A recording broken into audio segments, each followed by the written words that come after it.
مولا علی کا ایک فیصلہ حضرت عمر کے دور میں ایک دفعہ دو عورتوں نے ایک ہی جگہ دو بچوں کو جنم دیا، ایک لڑکی اور ایک لڑکا۔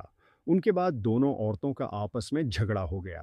اس بات پر جھگڑا تھا کہ ایک عورت کہتی تھی لڑکا میرا ہے اور لڑکی تمہاری ہے، دوسری کہتی تھی لڑکا میرا ہے اور لڑکی تمہاری۔ لوگوں نے جب ان کا جھگڑا دیکھا تو ان دونوں عورتوں کو حضرت عمر کے پاس لے گئے اور سارا قصہ بتایا اور کہا ان میں سے فیصلہ کریں۔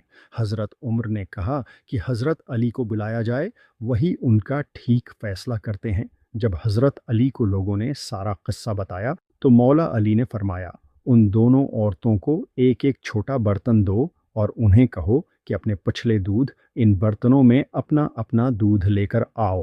جب ان عورتوں نے دودھ لا کر دیا تو مولا علی نے فرمایا کہ ایک میزان لایا جائے۔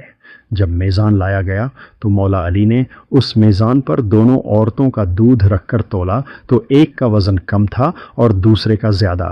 مولا علی نے فرمایا کہ جس کے دودھ کا وزن زیادہ ہے اس کا لڑکا ہے اور جس کے دودھ کا وزن کم ہے اس کی لڑکی ہے۔ یہ دیکھ کر لوگوں نے کہا مولا ہے علی، آپ نے یہ فیصلہ کہاں سے اور کیسے کیا ہے؟ مولا علی نے فرمایا قرآن سے۔ سب لوگ اپنے اپنے گھروں میں جا کر قرآن کھول کر دیکھنے لگے کہ کہاں لکھا ہے۔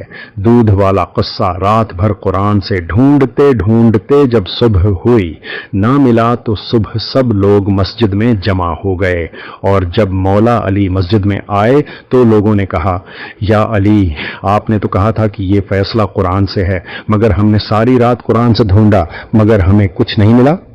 مولا علی نے فرمایا کیا قرآن میں تم نے وہ آیت نہیں پڑھی کہ مردوں کا حصہ دو عورتوں کے برابر ہوتا ہے؟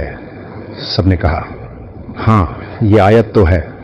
مولا علی نے فرمایا اسی آیت سے ہی تو میں نے وہ فیصلہ کیا تھا۔ سبحان اللہ۔